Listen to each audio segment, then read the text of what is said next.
यशोमती मैया के नंद लाला।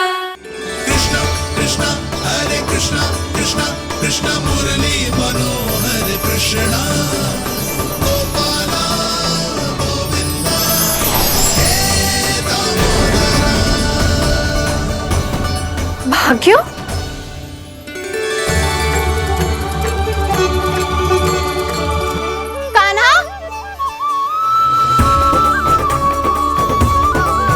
एक तो चोरी की और ऊपर से मूर्ख बना के भाग को।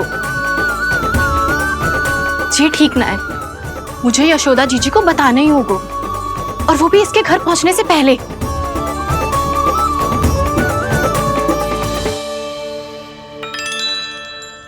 अरे पल्लू मत खींच, तनिक रुक जा, दे रही हूं, पूजा तो करने दे।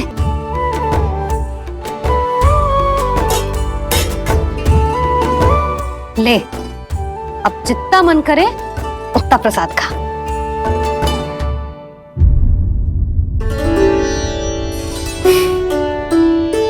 या तो मैं सच्ची बावली हो गई हूँ कि मुझे हर समय कान्हा दिखता रहता है, या फिर मेरा लल्ला कुछ अधिक ही विशेष है कि मेरे साथ ना होके भी सदैव अपनी मैया के साथ ही रहता है।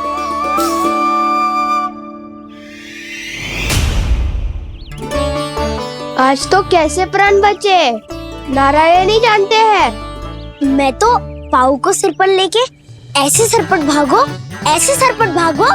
कि पूरे गोकुल में बड़ बोले। इस समय तो बड़ी बड़ी मत हाको, पर असली लाभ तो वानर महाराज ने उठाया है। पूरी की पूरी मटकी अकेले लेके निकल लिए। ये हमारी प्रतीक्षा कर रहा था ताकि हम माखन बांट सके। हमारे साथ ना दाऊ, उनके साथ।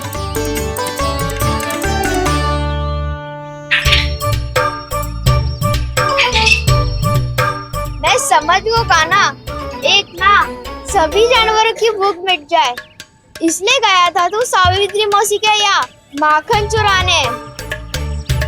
इससे पहले कि वो हमारे यहाँ पहुँच जाए, हमें घर पहुँचना होगा दाऊ, चाहे कछु हो जाए, पर देरी ना होनी चाहिए। इससे पहले कि बहुत समय बीत जाए, हमें ये समझना होगा कि लोभ आदमी की बुद्धि को भ्रष्ट कर देता है, हमारे सोचने समझने की क्षमता को नष्ट कर देता है। बहुत समय पहले की बात, एक साधु था, वो सुनसान घने जंगल में रहकर साधना करता था। ब्रह्म ज्ञान को प्राप्त करने ही वाला था कि अचानक से एक दिन उसे एक सुनहरी बिल्ली दिखाई थी।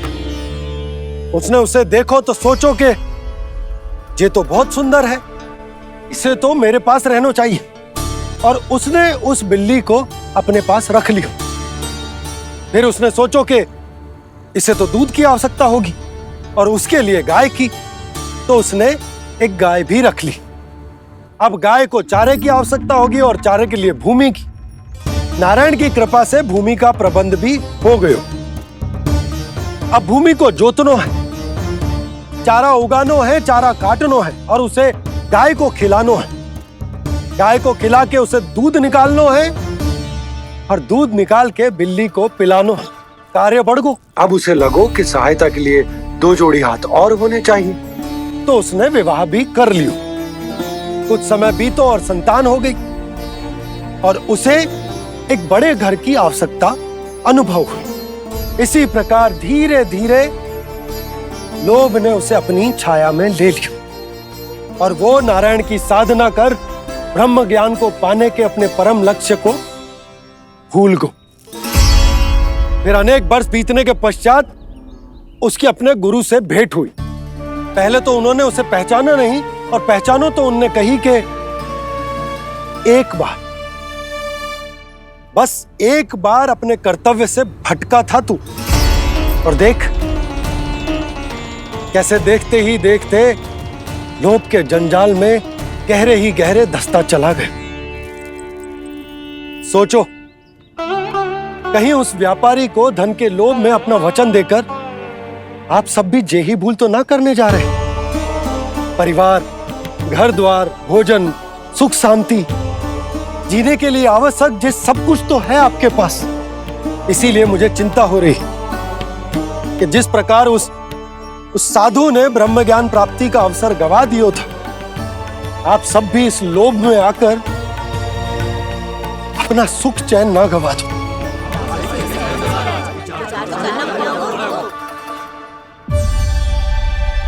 लग तो है बात सबको समझ आ रही है।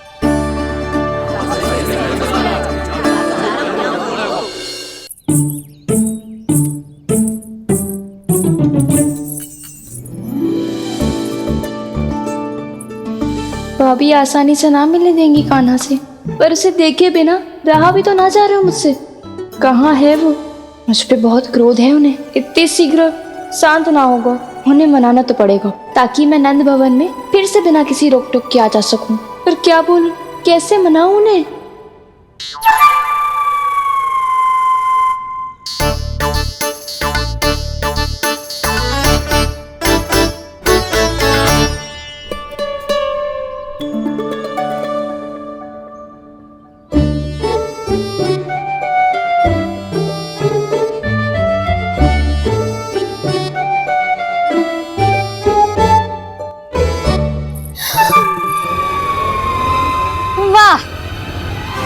जिसने मेरे लल्ला पर चोरी का आरोप लगायो, वो ही आज मेरे घर में चोरी चोरी प्रवेश कर रही है। नाना भाभी, ऐसी कोई बात ना है।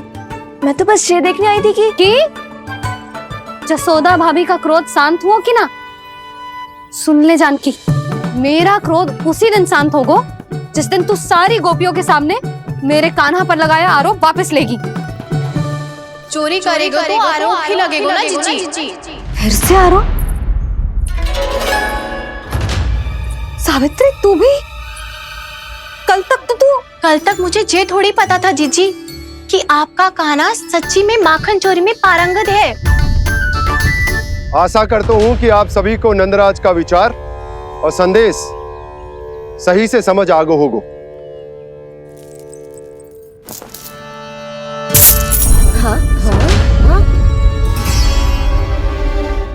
सिक्कों की खनक बता रही है कि पोटली कितनी भारी है। एक ही दिन में कितनी उड़न पा गई जे। हमें भी इससे अधिक धन अर्जित करना होगा, तभी तो हम अपने उज्जवल का भविष्य उज्जवल कर पाएंगे। पहली बार कछु बुद्धि की बात की है तूने। नंदराज, हमारे मन में आपका बहुत सम्मान है, पर हम जो करना चाह रहे हैं वो लोभ ना है, वो तो विकास है। हाँ नंदराज, हम अपना और अपने संतानों का भला बुरा सोचे बिना कब तक अपना जीवन इस प्रकार जीते रहेंगे? फिर पिछले 4 वर्षों से हमने आपको कर भी तो ना दियो है। मुझे तो लगता है कि नंदराज की बातों पर शांति से सोच विचार के बाद ही कुछ निर्णय लेना चाहिए। ऐसा मौका बार बार ना आता। नहीं, हमें सोच विचार कर निर्णय लेना है सबने।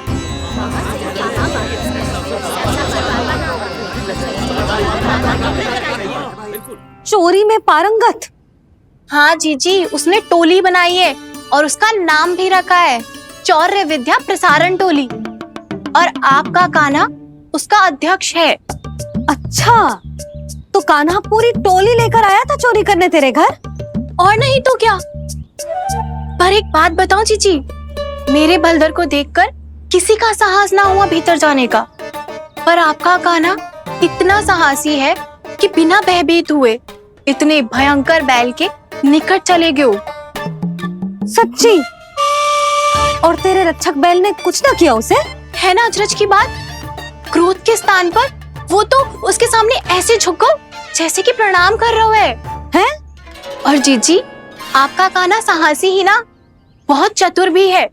मैंने मटकियां बहुत ऊपर लटकाई थी, पर बताओ कि बिना चौकी के मटकी को नीचे उतारने का उपाय किसने ढूंढा? किसने? आपके चतुर कान्हा ने।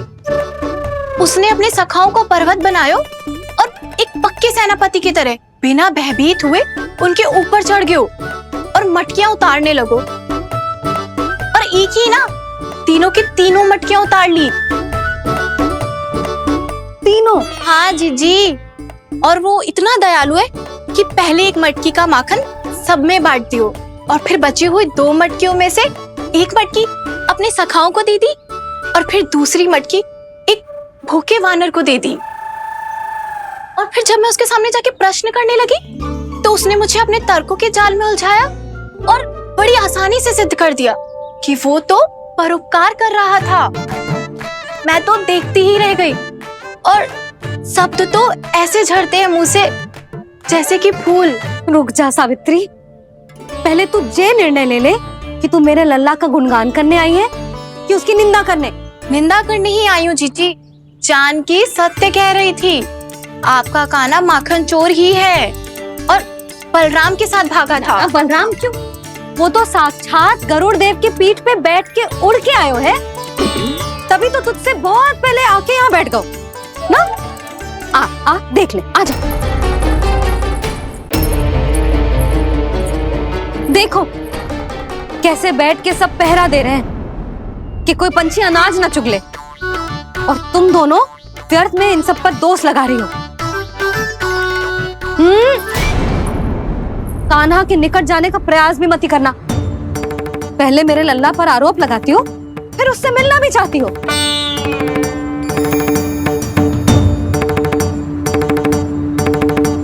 पर जीजी चोरी, अरे उसे तो चोरी का अर्थ भी ना पता होगा। तुम दोनों को नारायण का भय भी ना है क्या? हाँ, मेरे लल्ला पर आरोप लगाने से पहले तुम दोनों को लज्जा ना आई? हे नारायण, अब आप ही बताओ मैं क्या करूं। लग तो है किसी की घोर दृष्टि लगी है कि बार बार मेरे लल्ला पर आरोप लगते हैं।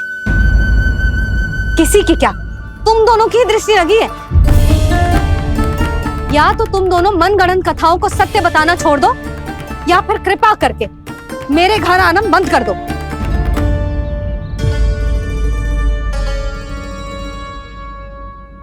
अब दोनों मुंह क्या ताक रही हो? हाँ, जाओ यहां से। और तुम दोनों नंद जी की सभा में क्यों ना गई? हाँ,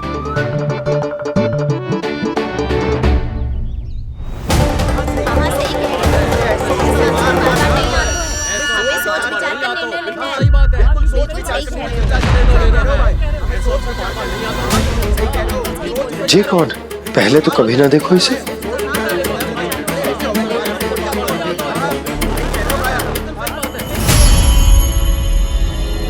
कहाँ को? बस करो।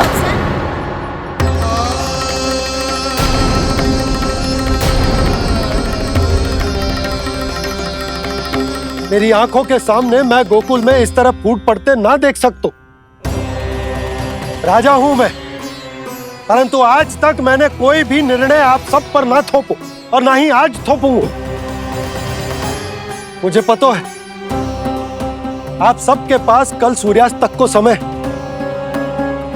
इसीलिए मेरी विनती है कि आप घर जाकर रात्रि को इस बात पर पुनः विचार अवश्य कीजिएगा। सोचिएगा कि कोई भी व्यापारी अविश्वसनीय रूप से सस्ता क्रय विक्रय क्यों करेगा जब तक कि उसका कोई छुपा हुआ लाभ ना हो। हमें सोचना होगा कि कहीं हम उसके बिछाए जाल में फंस तो ना रहे।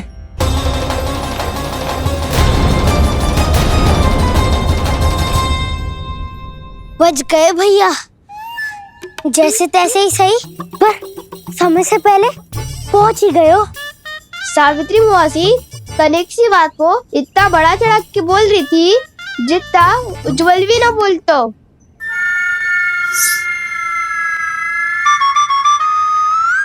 वैसे आनंद तो बहुत आयो, सच्ची। हाँ, बेहतर लगा तो माखन भी तो मिला और परोपकार भी होगा। बता काना, और किसके घर जाना है अब? आज ही तो हमें शिक्षा मिली है।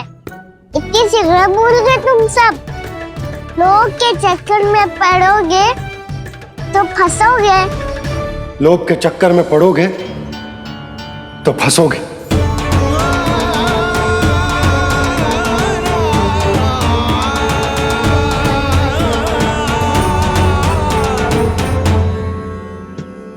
चोर चोर कह रही है मेरे निर्दोष से बालक को।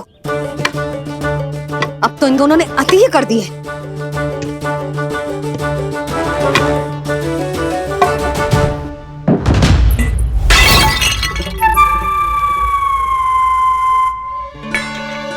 से भी अभी फूटना था। वैसे ही मैं इतनी चिंतित हूं। कैसे समझाऊं इन गांव वालों को?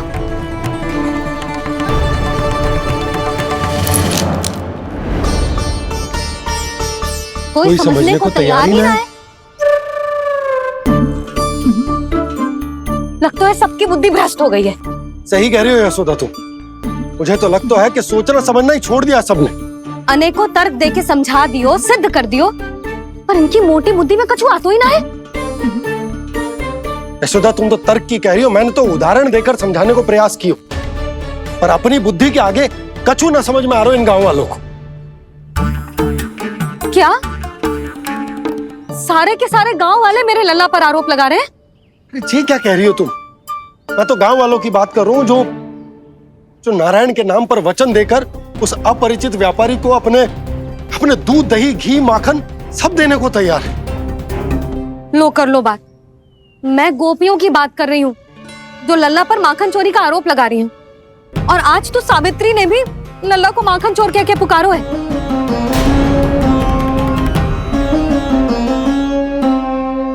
सावधान यशोदा, कहीं बड़ा होकर माखन चोर ना बन जाइए।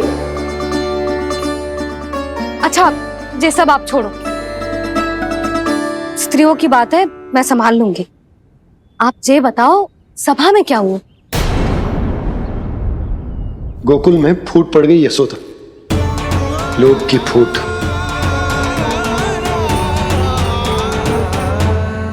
अरे रुको रुको रुको, व्यापारी जी रुकिए रुकिए।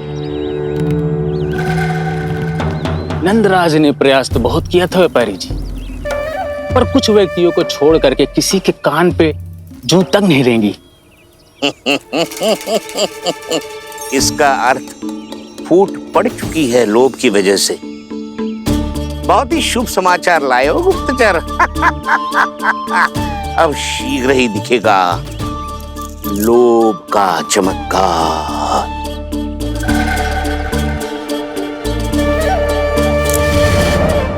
लोभ से बचने को जो पाठ हम कान्हा को पढ़ा रहे थे ना, आज वही पाठ मैं इन गांव वालों को समझाने में असमर्थ रहा। आप चिंता मत करो जी, धीरे धीरे सब ठीक हो जाएगा। तब तक बहुत देर हो जाएगी यशोदा। ये गोकुलवासी मेरे अपने, उन्हें अपनी आंखों के सामने मैं भूल करते ना देख सकता।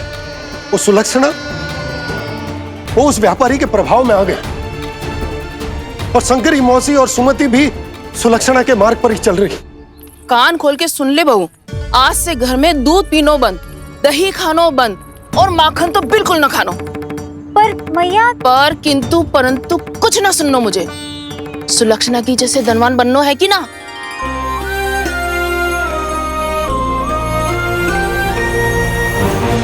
तो फिर जैसा मैं कहती हूँ वैसा कर, तभी तो अधिक से अधिक दूध, दही, माखन बेचकर अधिक से अधिक धन अर्जित कर पाएंगे हम। सुलक्षणा को उस व्यापारी की तरह धनवान बनना है और शंकरी मौसी को सुलक्षणा की तरह। ऐसे तो पूरा गांव ही लोभ में पड़कर कल उस व्यापारी के पास पहुंच जाएगा। अब तो फिर स्त्रियों को मुझे अपने ढंग से समझाना पड़ेगा। अब गोकुल वासियों को चाहे कोई भी कितना भी समझा ले, बुझा ले, ज्ञान बांटे, उन्हें केवल एक ही भाषा समझ में आएगी, लोभ की भाषा। लगता है आपके पास बहुत उत्तम योजना है व्यापारी जी। सब झटक लूंगा।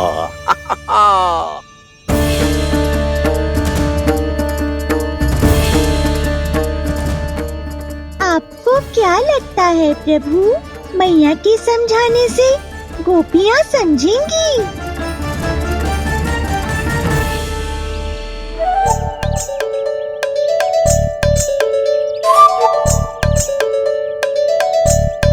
कान्हा, और कितनी प्रतीक्षा करवाएगो? अब बता भी दे, माखन चुराने किसके घर जाना है? इतना आसान ना है निर्णय करना। समय लगता है, सोच विचार करना पड़ता है, पर ये निर्णय किया कैसे जाए पता है मुझे। लगता है ये निर्णय करना पड़ेगा कि बचना कैसे।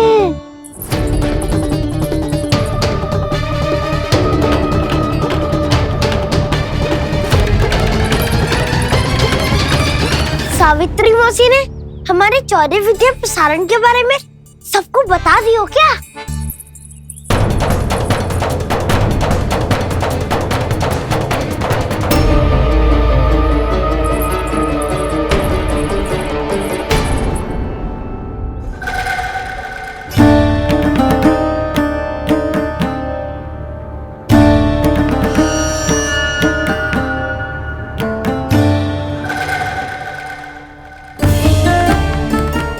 शीघ्र आओ, छोटी माँ बुला रही है।